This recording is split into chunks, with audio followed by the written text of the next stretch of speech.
Fragments of Silicon, something to reflect upon.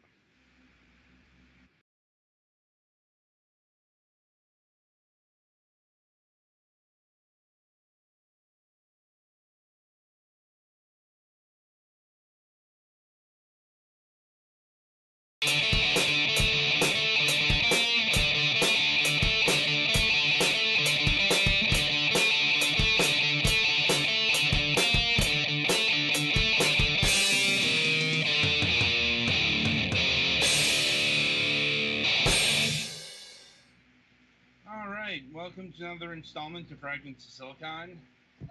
Sorry about the late start. We were ironing out a larger assortment of technical issues more than usual. I We couldn't get the game to work, or at least Petty Fang couldn't get the game to work. So Well, I was having the technical problems too. My computer was acting like a snail, and it's because I was set it to download. But yeah, that was less concerning, since that was just you were oh down. yeah, I'm not the tech guy. Yeah. Anyway, um, let's get to the news. Uh, Petty, why don't you go first? If you have any more medical updates? Not currently. Like, I don't see the doctor. I think not till March about my knee. So, eh. Kingdom Hearts is coming fast around the corner. It's this Friday in Japan, isn't it? And then Yep. next Tuesday or something here. Depending on the place, like GameStop, they're doing a 9 p.m. Monday night release. So, guess what? I'll be 9 p.m. Monday. No points.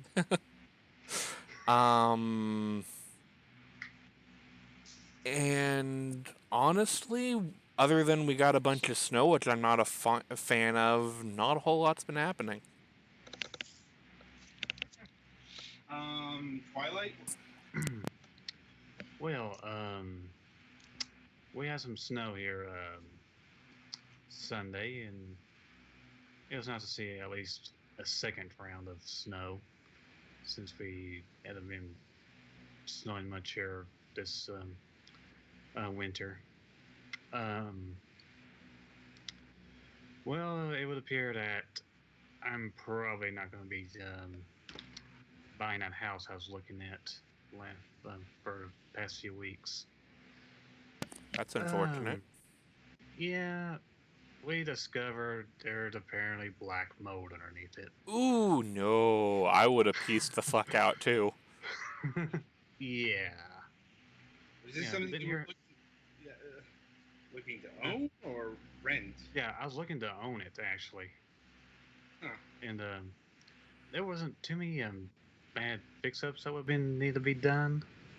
But then discovered the black mold, and I'm like, no. And the black mold removal probably would have cost more than the house itself. Yeah. Probably. Not to mention, there's a hill not too far away from the house behind it, and every time it would rain a lot, there'll probably be more black mold that would form. Yeah. So yeah, Mr. Business Mogul, who's looking at could have it if he wants it. Good luck, motherfucker. Anyway, let's see now. In terms of gaming, I'm looking forward to Resident Evil 2 remake that's coming out this Friday. I'm leaning towards the PS4 release and might get the PC version at a later time.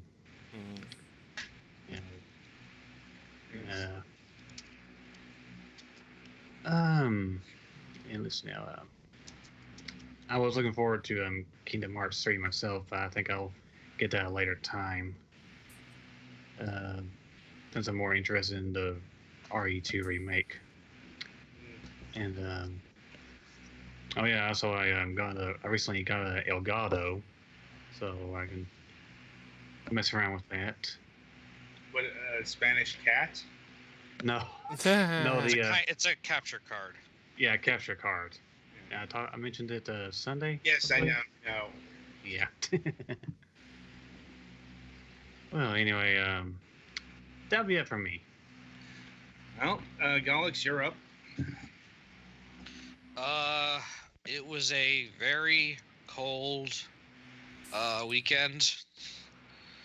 Um, luckily I didn't have to go out that much, so that wasn't a problem. But it was very cold. uh, Not too much interesting going on in gaming. Still keeping myself busy with Smash, although I have another game for the Switch to work on for review for not this week but next week, so that'll be something I need to work on too.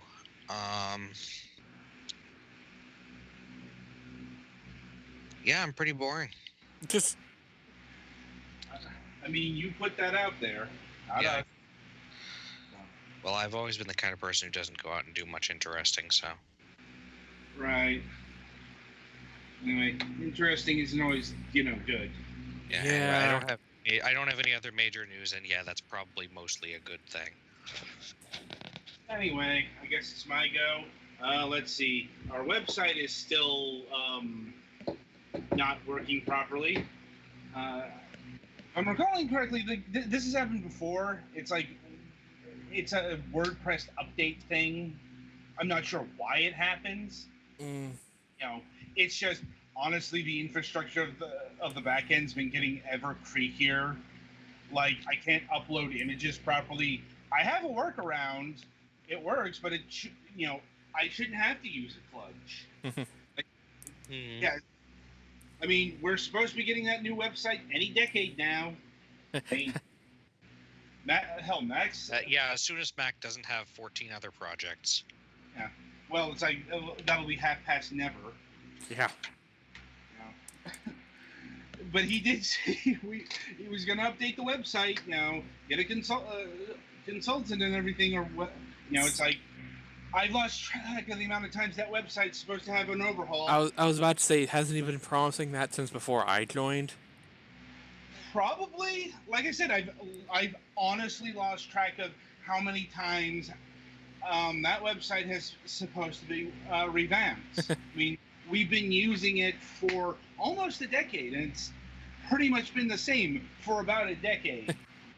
It's like it's no wonder this thing is falling apart at the seams. Indeed. Hey, at least it wasn't programmed using a language that doesn't exist anymore. Yeah, for the moment.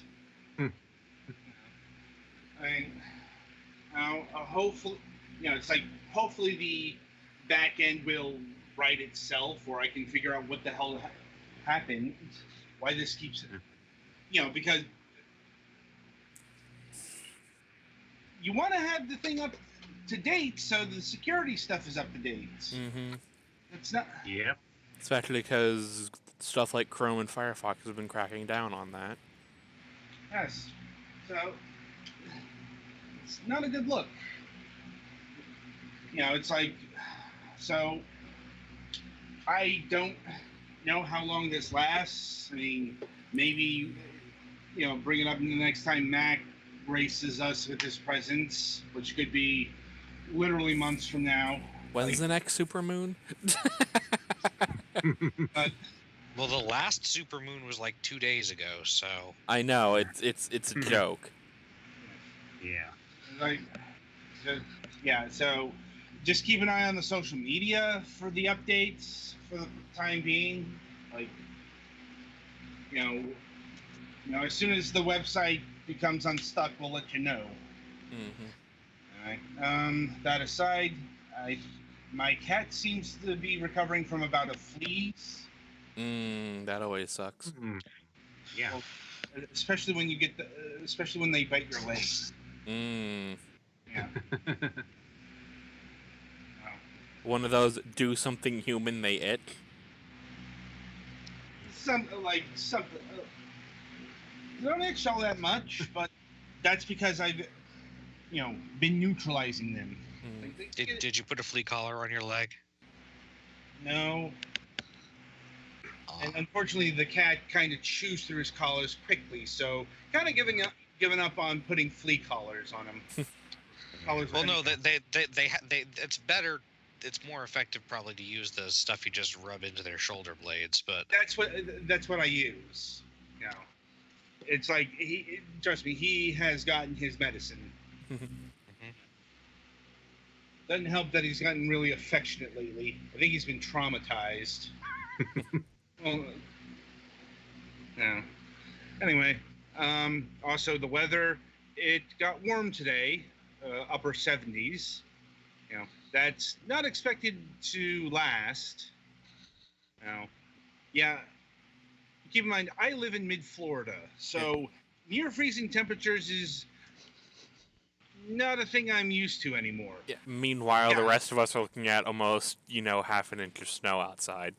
I do know how that goes. I was raised in the mid-Atlantic. You know, we had snow, we had sleet, we had freezing rain, like salt trucks, all of that. Thankfully, we didn't have freezing rain. It was actually forecast for here, but it just ended up being sleet. Yeah. Which, sleet is no fun either, but sleet doesn't, form a solid crust on power lines that causes things to get wrecked. Right. That's true. Anyway, I think that about does it for the news this week. So merrily we shall roll along to the interview portion of the broadcast. And this week we have Russell Williams of Holospark Games. Hey guys. Well, how you doing tonight? I'm good. Thanks for having me on. No problem. Right, so how we like to get things started. We like to ask the people behind the game studio and whatnot how they got interested in the medium in the first place, both on a personal and a professional level. Well, for me personally, my dad was an electrical engineer way back when, and I remember when he brought home a magazine that had Apple Trek in it. So that's what started me on it. Any opportunity to be in the world of Star Trek and be able to play on an Apple II, I was excited about. And when I went to get into the industry, I was working at the first email company, not the first email company, the first people who do email on Windows back in the Windows 286, 386 days. And Microsoft recruited me to come work on Microsoft Exchange. And I went because I assumed at some point Microsoft was really going to get into games in a big way. And so I came, I shipped the first version of Exchange and a little bit on Windows 95, and then I moved over to games from there. The only sadness was that at the time, Microsoft really had not committed in a big way to games. They were doing games, but they hadn't really like I was in the sports group and we were competing against EA, and we just weren't going after the endorsements that you needed to compete. And so I thought, if we're gonna not really step up to it, maybe I'll go off and start my own company and do my own thing. And I'm assuming this was pre-DirectX days. Yeah, I think DirectX. Yes, it was pre-DirectX. And like a year later, they start Xbox. Mm-hmm. So had I known they were starting Xbox, I probably would have stayed. So then I did my own company, and we made some cool strategy games and MMO, and then I went to Cryptic to work on MMOs and help out some friends there, and now I'm at Holospark. Yeah. Well, if you had remained in the sports group, I don't think you would have lasted there, since they really didn't be a thing until after the Xbox. Yeah. Yep. Well, they wanted, Microsoft was just it's kind of funny because if you look at it back in then, right, there was NFL 2K, there was NFL Fever that were really better than Madden at that point. But, that was everybody else was interested in that area where it was EA's lifeblood, and EA came back in a really strong way at that point. So, eventually the sports group went away. Yeah. It's also they paid a lot of money to the NFL for that exclusive license. Mm-hmm. Yep. So, but anyway, what MMOs did you work at Cryptic? Neverwinter Online. played a bit of that. It was okay. Like, let's see. Anyway, so what precipitated the egress to make your own company, so to speak? We were well, the truth is we were at after Neverwinter, we were doing an internal project that was sort of going in a different direction than sort of what Cryptic did, because Cryptic was owned by Perfect World, and Perfect World wanted to establish a shooter studio, and so they were doing it around us on an unannounced IP, and there was a reduction of their efforts in the U.S. during that part, and so they shut down a bunch of projects, and our studio was one of them. But we liked working together, and we had made a ton of progress on our game, so we thought we'd go off and do something different, but still in the shooter category. And there was such a dearth of co-op shooters, and I was always a huge Left 4 Dead fan, and I'd been nagging my buddies at Valve forever about making Left 4 Dead 3. I thought, well, maybe this is something we can do, is sort of revive this a little bit. Well, counting to 3 was never Valve's strong suit. Yes. It's actually uncanny how many of their games have, it's like all of them have only gone to 2. So. Yeah. And then like Half-Life went to 2, episode 2. Right. Yeah, that's what we call spite.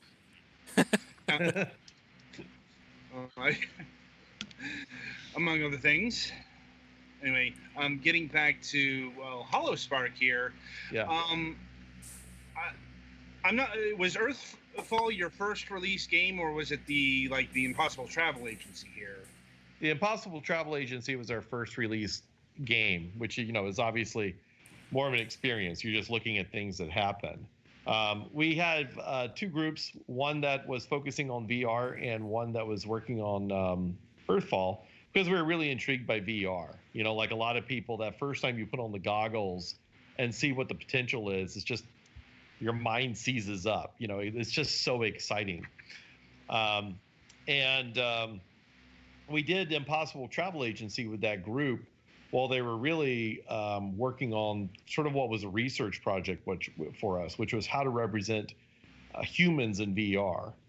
And that was really focused on the fact what we learned was that it's not about sort of the fidelity of the graphics. It's about all those little things that people do that you're socially aware of that aren't done in computer games. For example, if I'm moving my head to have the NPC who's talking to me, have their eyes track me. And if I move my head pretty far or walk a couple steps, their eyes just don't go all the way to the corner of their head. They actually turn their head to look at me. Or if they're walking towards me, VR always relies upon you to leap out of the way because you have that feeling of collision. But all of a sudden, the people are automatons because they're not perceiving you or changing it. So we were working on having them walk towards you, see that you're in the way, alter their course a little bit, walk around you, and as they would walk, they'd kind of meet your gaze a little bit, maybe give you a little nod. So there's all these little subconscious cues we were working on, and we were developing that sort of tech, which is a combination of production pipeline and technology and design. And while we were working on that, we put out the Impossible Travel Agency. And how much of an game is this? Is it like an experience? Is it a full-fledged game, so to speak? It's 100% experience. So you really, the idea of it was, I don't know if you've ever done this, but you put on Dark Side of the Moon and you watch Wizard of Oz. So the idea was that you could put on your music, tell us how long it was going to be, and we'd sort of play out the events timed to that. So if you just wanted to sort of chill out for 20 minutes and listen to a couple of tracks, you would do that and see where the piece synchronizes with your music. So it was just a fun little thing we were doing on the side. And to see you have another one of these called Seance the Unikit? Yes. I just call it Seance. Seance was basically sort of a test of the technology about how characters would interact with you. So, at the time, particularly with VR, travel was a really big problem. So we thought, what's a really cool experience where you don't move? And that goes to a seance. So that was sort of a test bed for the human presence stuff. And if you check out the haunted graveyard, that's a much bigger full realization of what we can do with human presence in VR. And that again is not so much game as experience. It's like being on a Disney ride. Right. And I suppose the question is, what have you learned from these VR experiences, and what do you hope to apply to not just like future VR titles, but could this VR tech be applied to Earthfall? We talked a lot about like how to apply the VR tech to Earthfall, and do like an Earthfall experience. It's just that, everybody out there who got into VR, because VR required, really heavy duty processing and GPU, everybody was doing shooters in VR. And so we saw such a conglomeration of that. We sort of wanted to zig where everybody else was zagging. And, the whole thing about VR is like, it just transports you to another world. It's such a powerful feeling. So we wanted to focus on the idea of you being in a different place rather than just focusing on the shooter experience. But, I'd still love to do a VR experience of Earthfall one day. I mean, like an actual experience or something more heavy duty, like room scale? I would do it as, one of the things that we've also seen is the difficulty of making money in VR with the home market and even VR arcades. And so the thing that I'm particularly interested in right now is sort of like permanent installations. So, like a place where you actually go and you're moving through an area, and the area has, tactile feeling. So if you're moving along like a cobblestone road, you feel the cobblestones underneath your feet, and you play out an experience like that. So, the idea of like being like under siege with the aliens trying to come in and maybe building up defenses to try to hold off parts of it, it would be a little bit different gameplay of what we currently do now, but I think it'd be really cool. It's an idea, certainly. Yeah. Anyway, so finally we get to Earthfall. So, first of all, for the uninitiated, what is this game? So Earthfall is a co-op shooter where you and your friends get together and try to survive against an alien invasion in the Pacific Northwest. It's set a little bit in the future, about 30 years in the future, so it's recognizable with the buildings and technology of today. But we've also got some cool things like fortifications you can put down, 3D printers, and kind of like a little bit, some of our weapons are very sci-fi. And you can sort of see those sort of crop up as you're playing the game and going through the missions. You see sort of the human resistance and the scientists understanding and starting to develop better countermeasures against what these things are and figuring out what these aliens actually are. Like so is the sci-fi stuff human tech, or is it stolen alien tech? It's both, actually. So I'll give you one example. There's basically a plasma rifle that you get later on, and the rifle was sort of the pinnacle of human technology at the time that the aliens came. But what we didn't have was a particularly good battery source that was able to drive as much power as it required. And so one of the things that they find when the aliens come is these sort of like green shards that are on the ground, and they're not really sure why, but they find out they're phenomenal battery sources. And so they combine that with the tech so that they can actually get the rifle to work and be a combat useful weapon. Later on, you would find out basically where did that shard come from and what were the aliens using it for and why did they just discard them. So is this a narrative-driven game, or is it, well, like Left 4 Dead? It's kind of a shotgun to the face game. You know, it's like a super heavy action game. But the thing about it is that I kind of like get obsessed over the details. Like it drives me nuts as to why things work like they do if they don't make any sense. So I'll give you two examples. Like our aliens are running at you. They're mindless creatures. So how did they come here? What's their objective? Like how did they communicate? What are they? And there's really interesting answers to what these things actually are. And the example of our 3D printers, like why would the government ever allow you to buy a 3D printer and set it up and start, printing assault weapons in your home in, 30 seconds? So there's actually a bunch of lore that we have that sort of explains a little bit of what's going on in the world and why things worked out like this. But the problem is when you're in the game, it's a super intense action game. So we have a bunch of story, but it's really subtle. Like you'll see things in the background that are kind of explaining what's going on. Like there's a one mission where you can see that some scientists have been dissecting one of these creatures, and there's these posters on the wall and some equipment.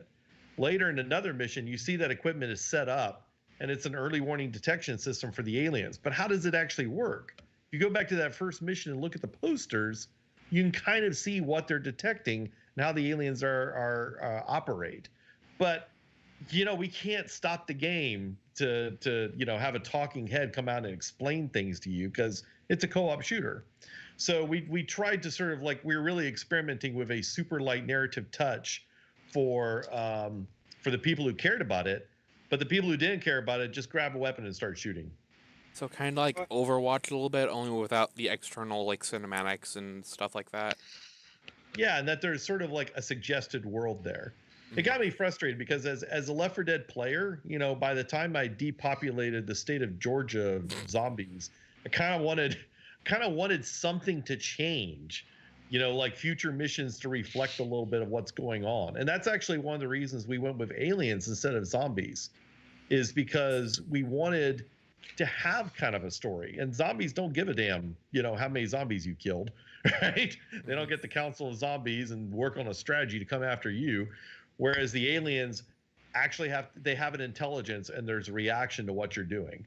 So the idea is that do a zombie story with smart zombies, but they don't usually. You could, but then you start asking yourself, what is a zombie, right? Mm-hmm. What defines it? You can call it a zombie, and it could be kind of like an undead, but if it talks a lot and runs around and makes plans, it doesn't feel like the traditional zombies that I grew up with. Yeah, I guess unless you're like extra rotty, people will just say that's a ghoul or something. Yeah. Right. Exactly. Voodoo zombie, the original zombie, if you will. Mm-hmm. Old school zombie. I mean, those are actually quite different than the rotting flesh monsters. But yeah, the voodoo zombie is more like drugged to be extremely suggestible. Yeah. And the handler kind of owns their soul. It's the whole thing. Anyway. Yeah. So anyway, a little bit like Left 4 Dead, we have a campaign where you can go through and play sort of it's almost sort of like episodes of a TV show. They're not synchronously linked, in that you typically don't end at one point and start up the next mission at that same point. It's more of like the first campaign is more of like episodes in the what it's like to be in the human resistance, and the second campaign has a two-partner mission that's directly linked. So those are sort of like the campaigns, and there's a director that sort of like drives the aliens towards you. And then we came out with Horde mode, where you are holed up in an area trying to hold out as long as you can. And that works a lot better, because one of the other innovations that we did was to build, fortifications right there on the screen. That's synchronicity.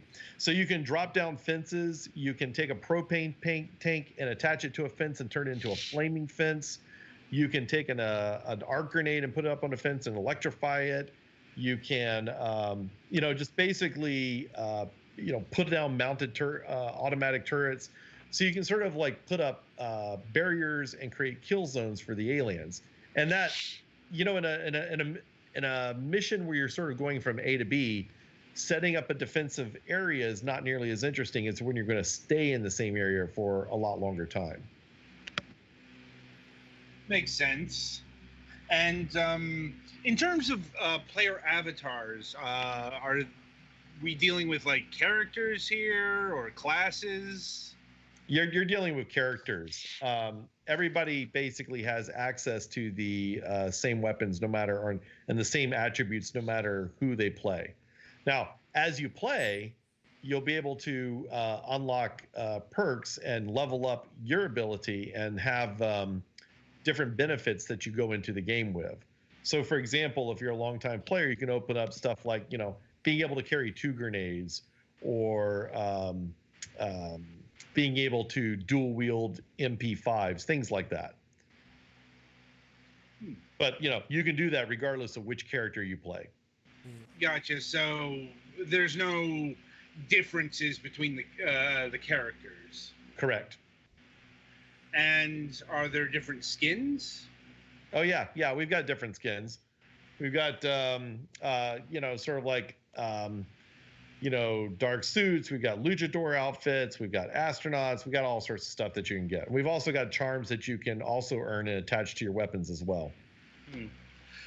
Right. So returning to the lore question, I suppose the question here is, has anybody actually mentioned the backstory, or has anyone built a wiki around this game? That's a good question. I don't know. I've been very, very focused on just getting the next release out. Fair enough. I suppose, what is your role on the game? Do you do any development, level design, writing? So I'm the CEO of the company. Mm-hmm. So a lot of my time, I'm sad to say, is spent doing payroll and human resources and all of that stuff. The not fun stuff. The not fun stuff. It's kind of when you say CEO, people go like, ooh. I'm like, if the toilet backs up, I'm like, do I want to have a developer or an artist working on that? No, I can take care of it. I want those guys working on the game. So a lot of sort of the high level, the original ideas of it were mine, but it's absolutely a team effort, right? We all get together and come up with designs for the aliens. We have level designers. They work on the level and the tuning and all of that. So we basically, the goal, of course, in any of this is to come up with basic ideas and then let people run with it and see where they go with it. Makes sense. So I wrote some of the dialogue. I did some of the design. I did a little amount of level design, but really what my job is to keep everything out of the way of the people who are really specialized and particularly good at these areas, so they can work and do this. And so how many people are working on Earthfall? We have 35 people at the studio. The majority of them worked on Earthfall. We also help out other companies in the area. So we basically divided our efforts between Earthfall and another project with another company in the area, helping them out. Contract work. The unsung lifeblood of the indie developer. Yes, indeed. Believe me, it's something that comes up quite a bit, but, it's not one of those things that's heavily discussed for obvious reasons. Well, I kind of like it because it's easy to become insular.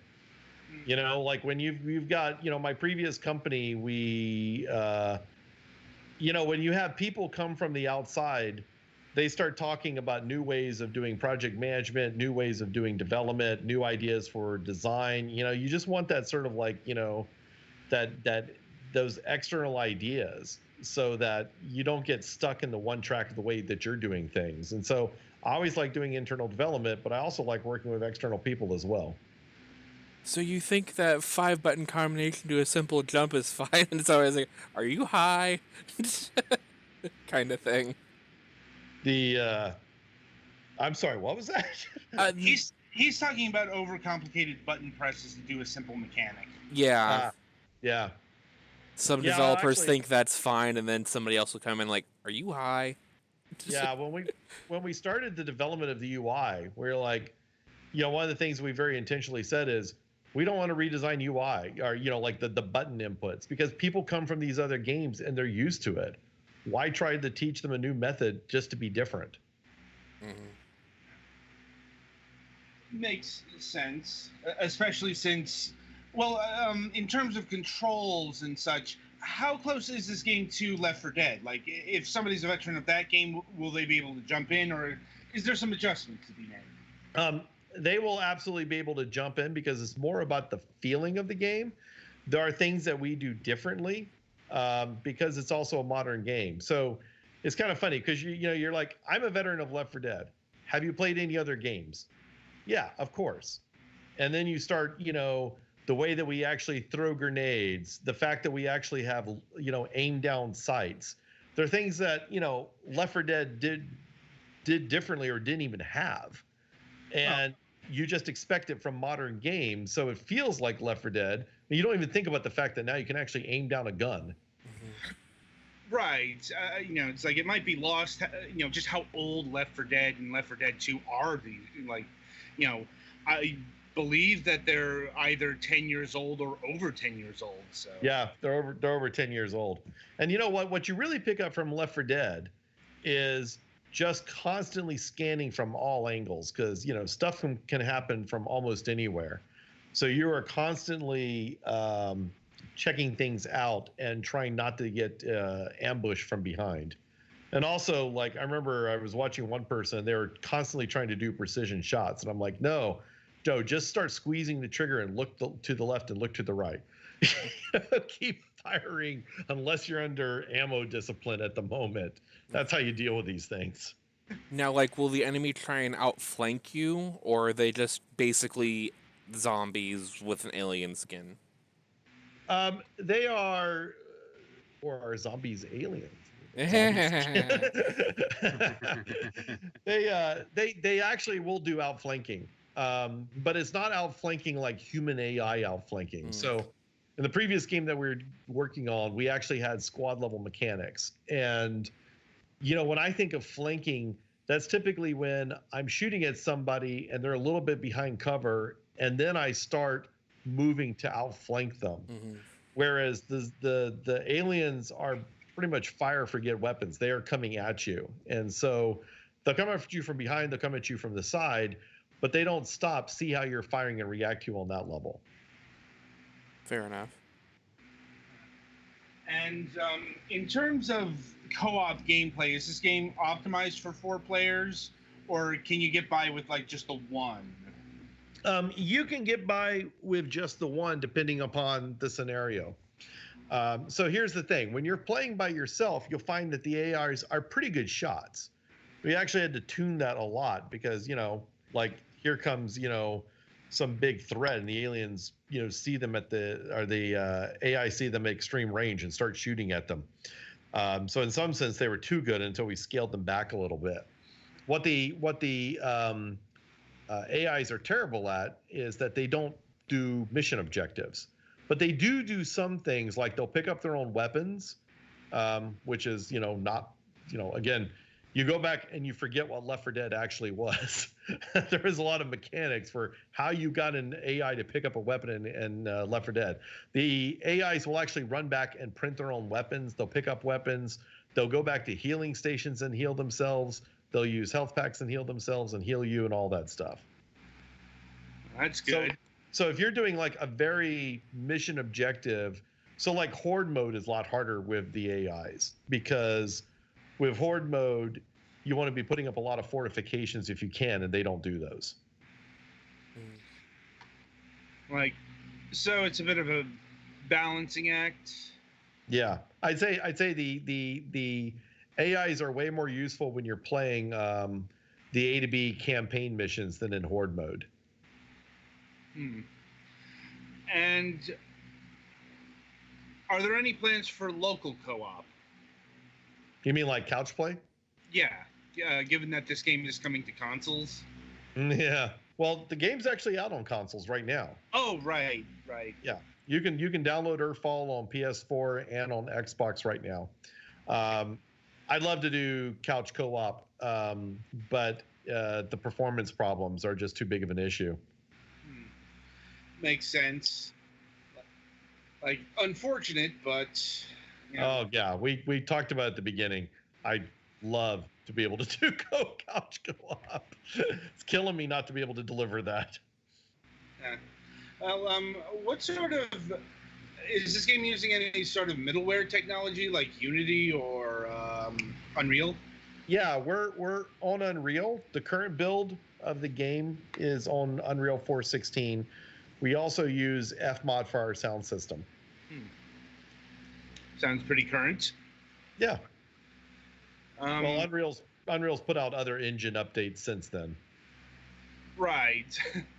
I mean, are you ever worried about one of those updates breaking your game, or has that actually happened?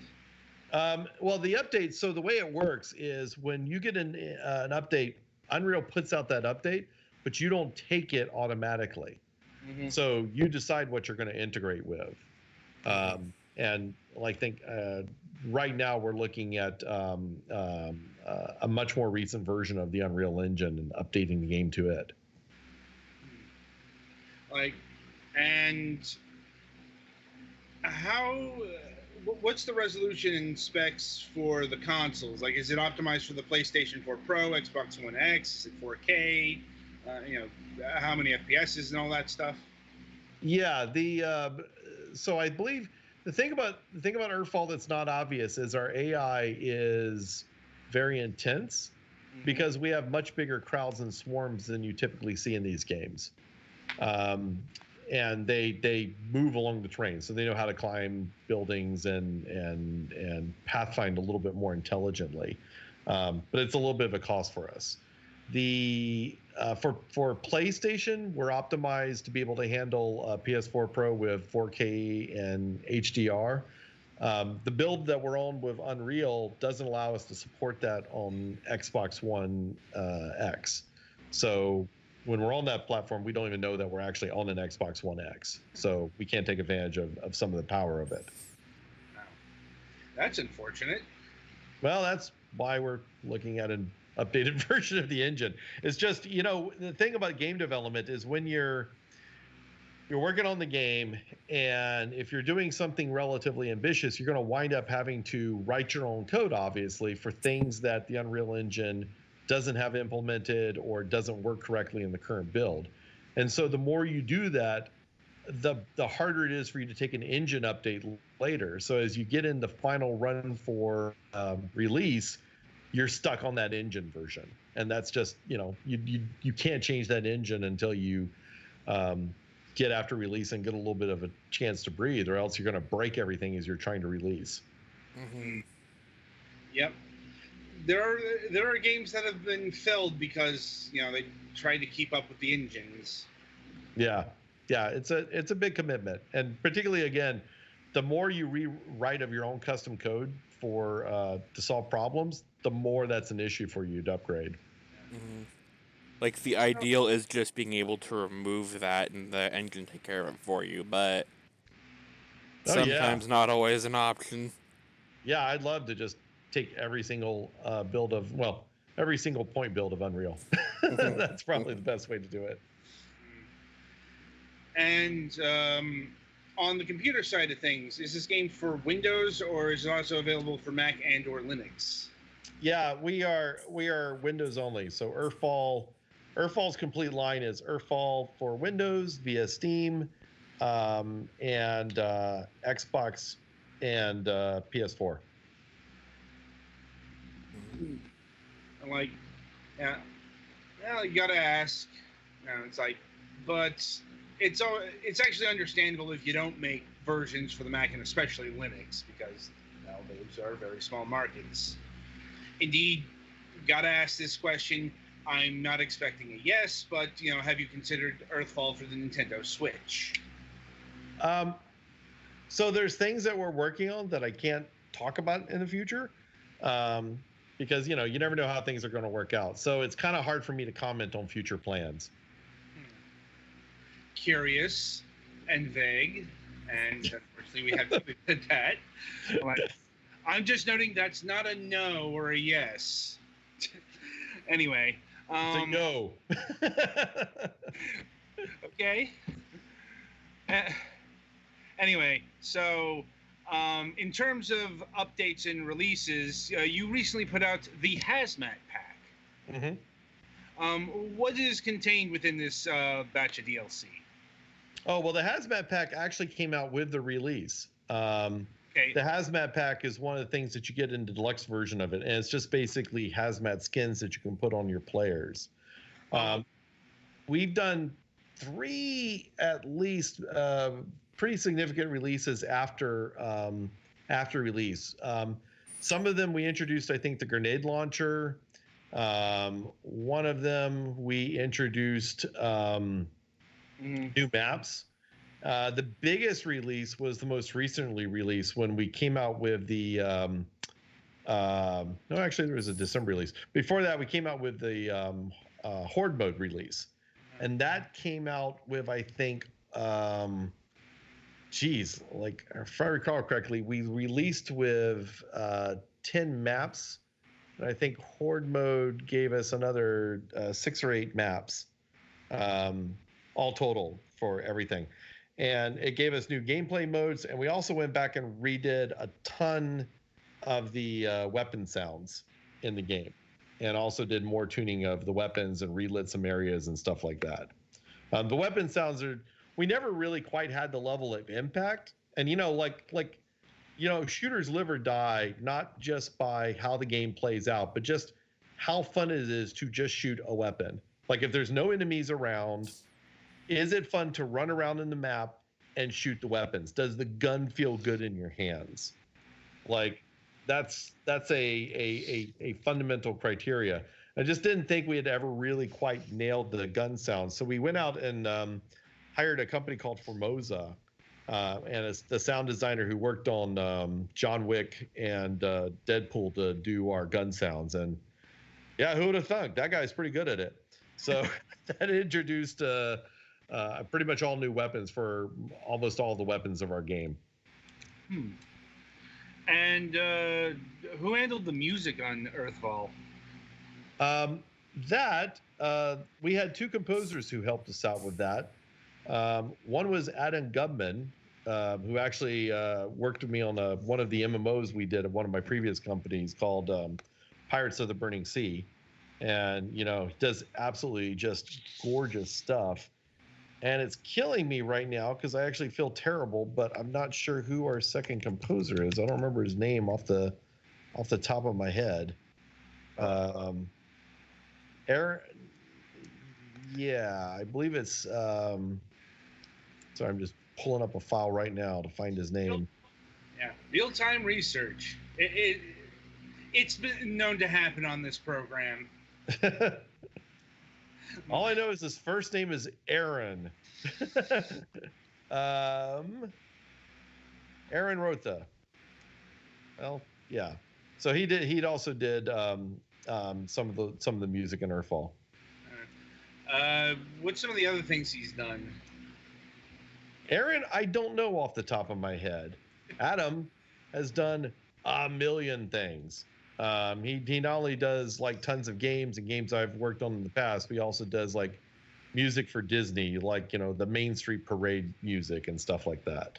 Wow, that's impressive and kind of random.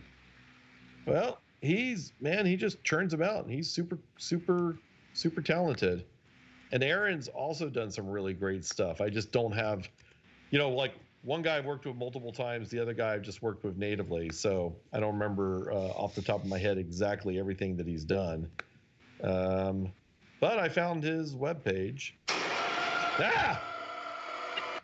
Well, Sorry. now my ears are bleeding. Thanks. And I killed the webpage. Apparently he was using some Earthfall music at the webpage.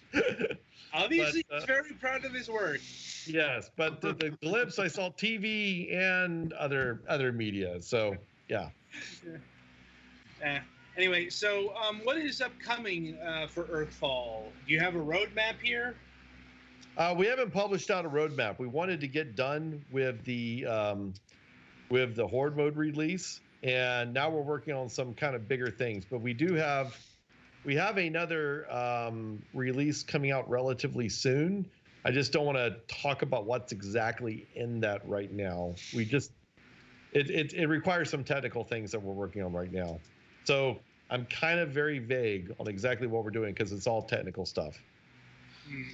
I.e., until it's working and tested, I don't want to tell anybody about it. Well, okay, so Horde mode introduced 4 new maps. With the other map or 2 that we released, I think that takes us up to 16 maps. That's a fair amount. And what sort of environments are contained within these maps? Well, we've got like, you know, the campaign mission stuff. We've got a lot of outdoor stuff. I mean, it's all set in the Pacific Northwest because we sort of like love the local area and sort of representing that in a video game. So the whole idea of Earthfall is that Seattle was taken out near the very beginning of what's happening. And nobody really knows what's happening in Seattle. All they know is the survivors' tales. And coming back to Seattle and seeing what the aliens have actually done is something we're interested in doing in the future. There's outdoor maps where it's like bright and sunny. There's maps where it's super dark, you know, at night and spooky. There's snow maps. There's underground maps. You can be in nuclear, like abandoned nuclear power centers. There's underground data centers you can be. There's also a pretty fantastic map at the end. The climax of the first campaign is you're out in sort of like this spooky area near a train station where some people had set up research, and you start finding like these alien flora, and you start realizing that, you know, aliens coming and eating you is a bad problem, but there's also some sort of, you know, terraforming that's happening of the planet, and what does that mean and how does that affect the aliens? So cool stuff there as well. Okay, so it sounds like you've got ideas for the future. Yeah, we'll just see how things go. Indeed. All right, so we are running low on time, so I'll see if my colleagues here have any more questions, and then we will have to wrap it up. I think all of mine have been answered. Yeah, I think I'm pretty good. Not exactly my best genre of game, but I'm looking forward to seeing how it goes. Well, the great thing about co-op is that, you know, as long as you can fire a gun in the general direction of the aliens, you're helping out. See, I'm not quite so sure about that. At least you won't be complaining incessantly like, oh, with Left 4 Dead. Probably, yeah. He's not a big fan. There's also always the issue of like I need someone to watch my 6 and also 3 and also 9 because I really have terrible first person like spatial sense. Yeah. I'm like, he's the one who gets devoured first. We don't need to run the fastest, we just need to outrun Golix. Yeah, he's the one who's not characterized as well, so he gets wounded in the leg. I have the opposite problem in that I run ahead. I'm a very aggressive player, and I run ahead, and then I get ambushed, and then I start crying for people to come pick me up. I won't even say I'm not aggressive. I just can't. I just get lost a lot and don't see things coming unless they're right in front of me. Anyway, so Russell, thank you very much for taking time out of your schedule to be with us. My pleasure. The game is Earthfall. It's available on PC, Steam, for Windows, PlayStation 4, and Xbox One. It currently retails for $39 or $29.99. Yeah, sorry. No, the deluxe edition is retailing for $39.57. And DLC. What does that include? That includes the hazmat suit.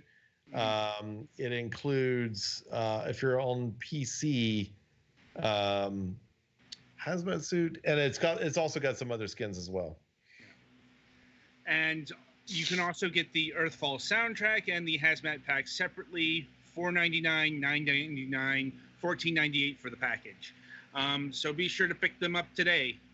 Penny Fan, play us to the next segment.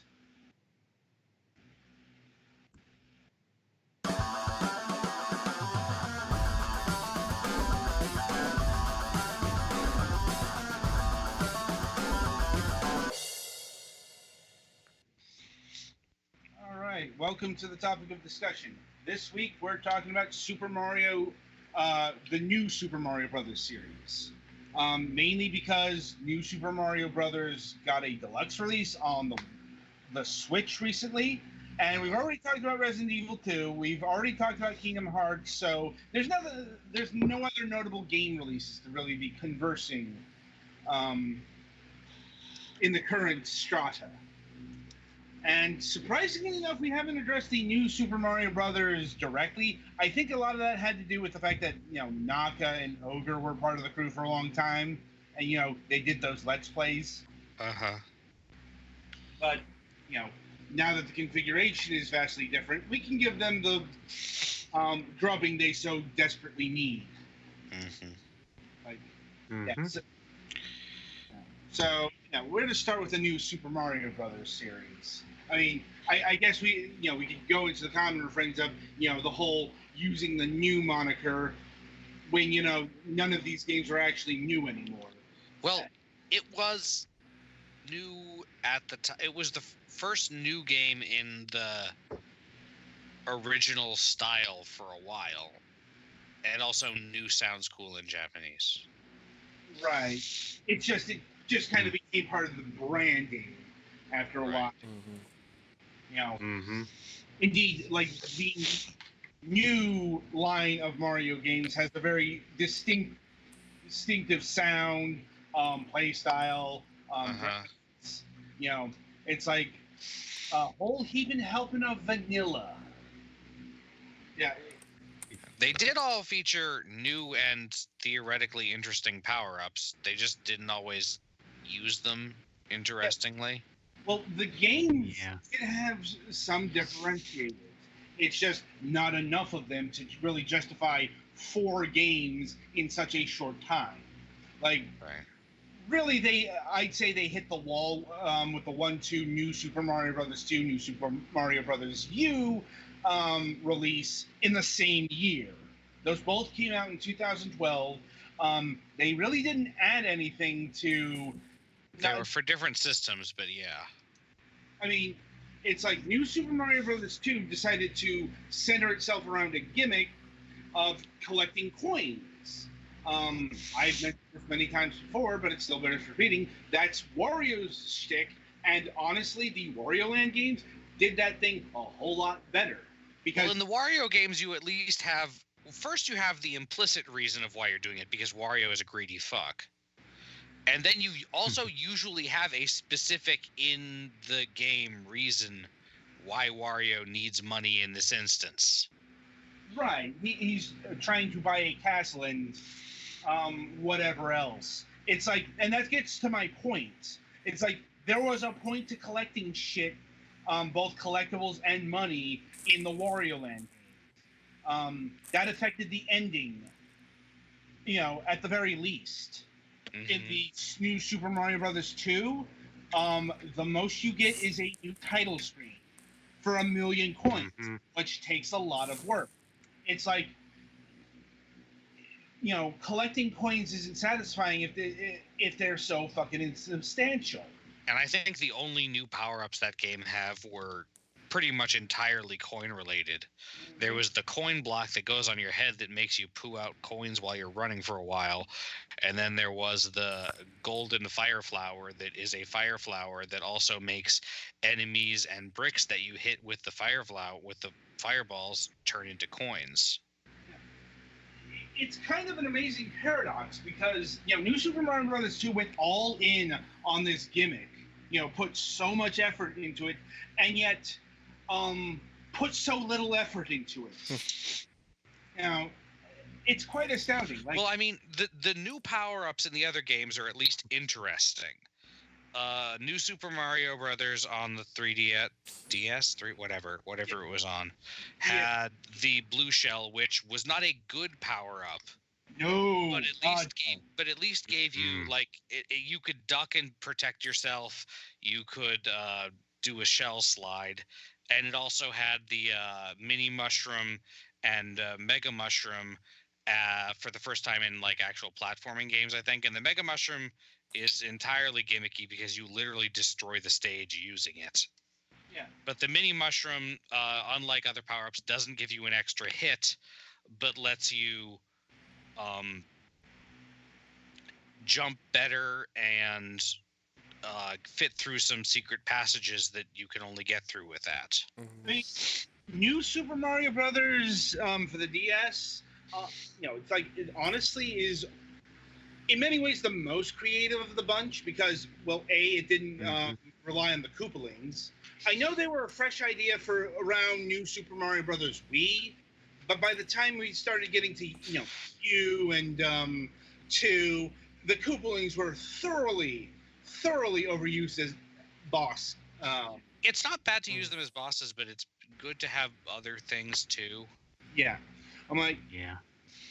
Also, the new Super Mario Brothers game for the DS had mini games.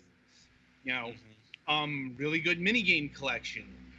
I suppose the only problem there is many of those mini games were from also Super Mario 64 DS.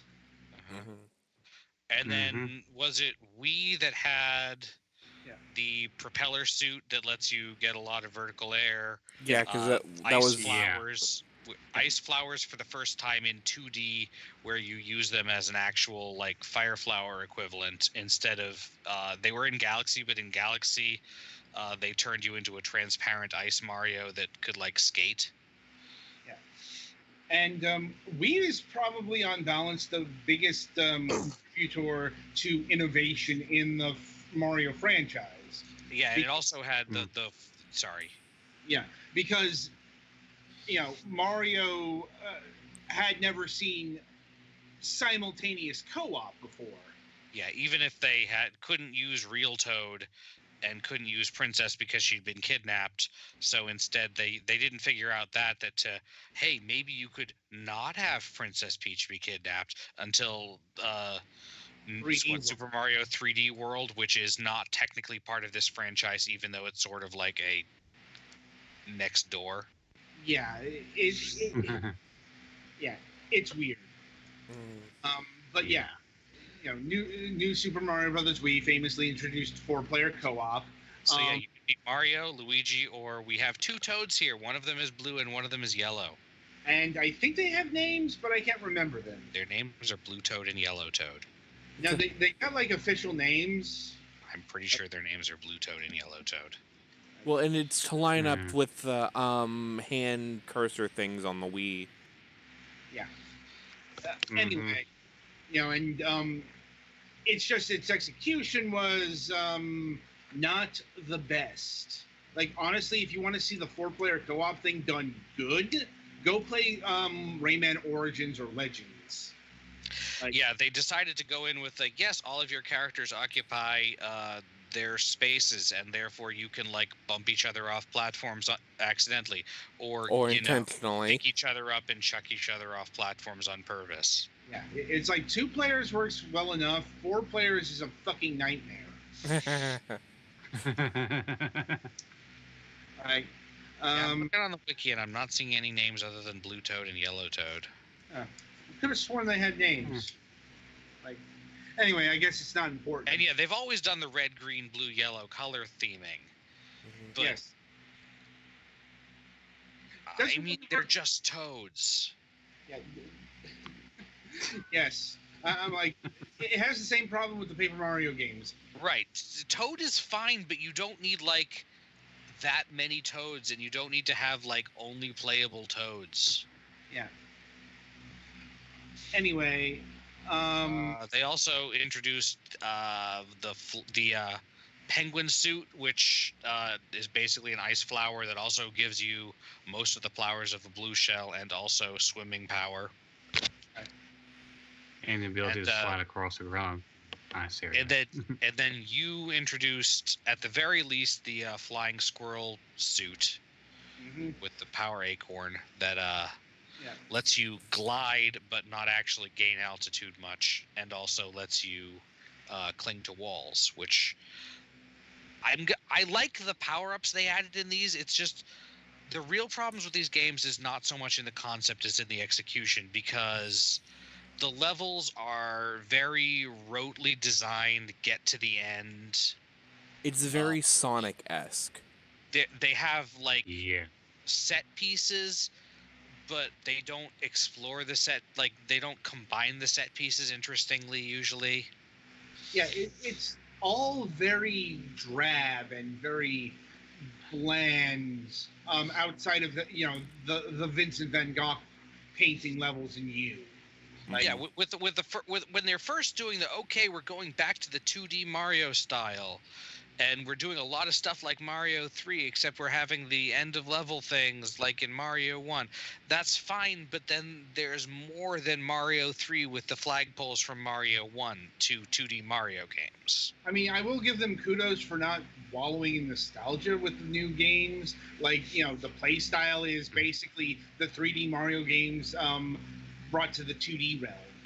Yeah, it gives you not quite the full. Yeah. You get not quite the full midair spin ridiculousness from Galaxy, but you get some midair maneuverability with an extra twirl thingy.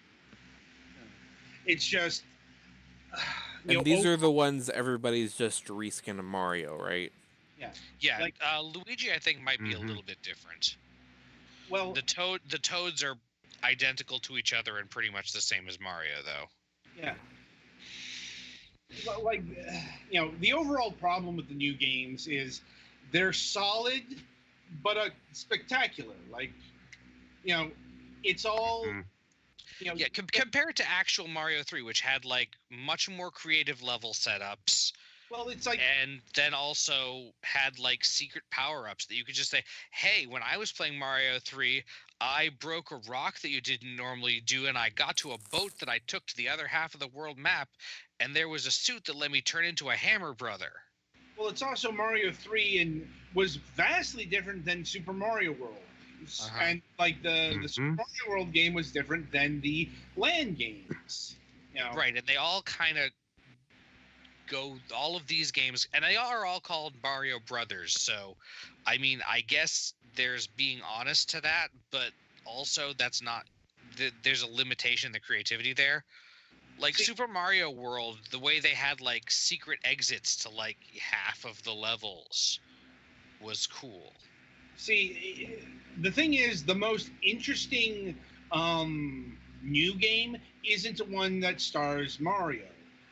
Because the last release in this particular line is new Super Luigi U, the standalone expansion pack that came out like a good 6 months after the initial release of U.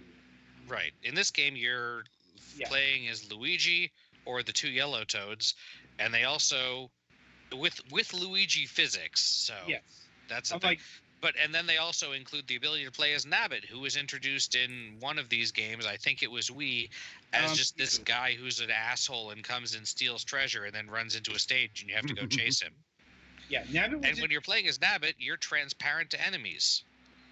Yeah, like new Super Luigi U does things differently. Like it's got Luigi's physics, it's got a very different fourth player, and here's the kicker: its levels are hard. Really, really hard because there is a time pressure. Every level is 99 seconds or 100 seconds. Which is another thing that's another thing about Mario 3. Compared to the other games, Mario 3 was designed to be like tough. Mm-hmm. Mario World was designed to be slower and more explorative. Yeah.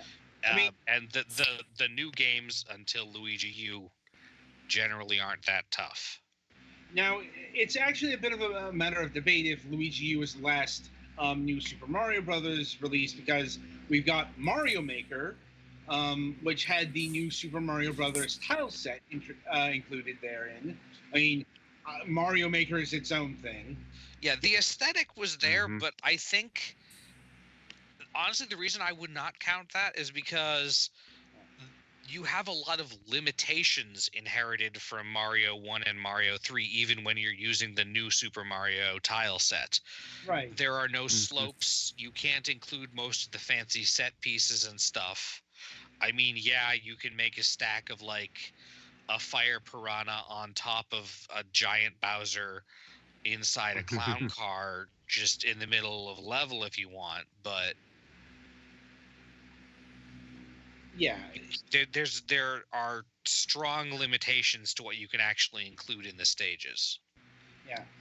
And there is also Super Mario Run for the mobile devices, which I'd say is a first cousin of the new games, because it is using that aesthetic, and It controls pretty similarly. I mean, like in terms of what you can do in it, aside from stop moving.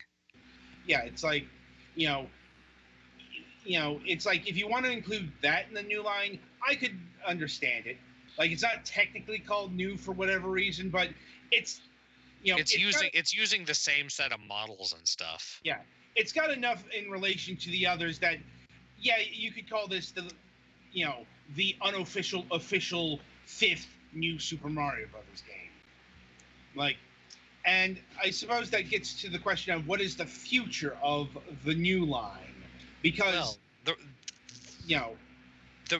they had the ideas of this have gone on a little bit since then. For not just the one that they just released that replaces one of the two useless toads with Toadette, who has the ability to get the mushroom that turns her into Princess Peach, basically, and also the ability to play. I think you can play as Nabbit in even the new Super Mario Q stages. Well, it begs the question if Deluxe is just a re-release to fill space, or if it's reintroducing the series. If they're going to actually do a new, let's say, a new Super Mario Brothers 3 on the Switch, because the interesting thing is that after the new Super Luigi U, this is the first release in the new line in about 5 years. Well, the new line, like I said, kind of got branched off of by the Super Mario 3D, those two games. Because those were at least trying to sort of explore some of the ideas that the new games didn't. I get that, but it's still been a very long time in terms of release of this series.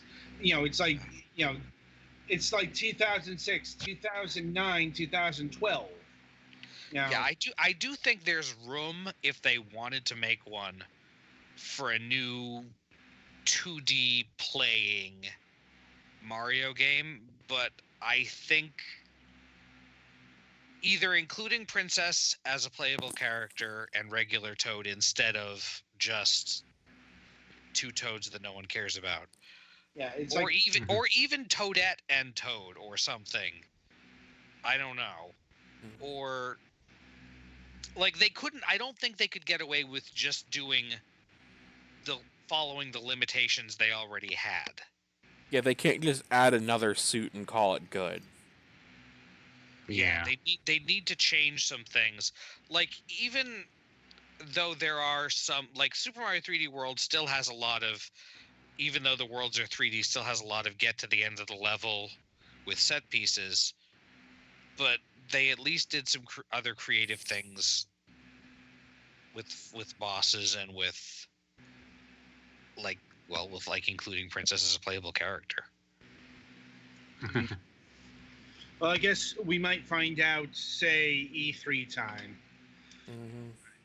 Anyway, yeah, they could do another Mario game soon, probably, or at least announce one soon. Yeah. Anyway, that'll about do it for this installment of Fragments of Silicon. The week ahead, nothing slated on Friday.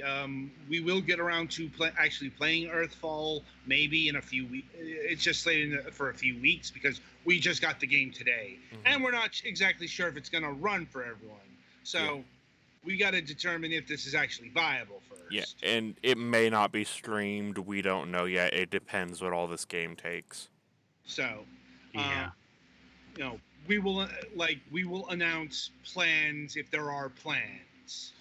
So, in the meantime, nothing slated for this Friday. Coming up this Saturday, we have 2 reviews. First, we are finally getting to Ugai Saba. If you recall, we did an interview about this game a couple months ago. It was in early access then. It's out of early access. And the queue has finally gotten around to the game. And we're also going to be reviewing Jagged Alliance Rage. I'm like, this is the latest in the Jagged Alliance series. I got to admit, I do not know about much about the franchise in general. Never played one prior to this game, so I don't know how well this game compares to previous entries. I can compare it to the previous release that Cliffhanger Productions put out, because we've actually had the developer of this game on our program years back. They did Shadowrun Boston Lockdown, which was a decent take on the Shadowrun mythos, but kind of crushed and overshadowed by the Harebrained Scheme release. Jagged Alliance Rage has a lot in common in terms of mechanics. The UI looks pretty similar to Shadowrun Lockdown, but there's a lot of differences. I'll get into all of that in our review. So until then, I shall wish you good gaming.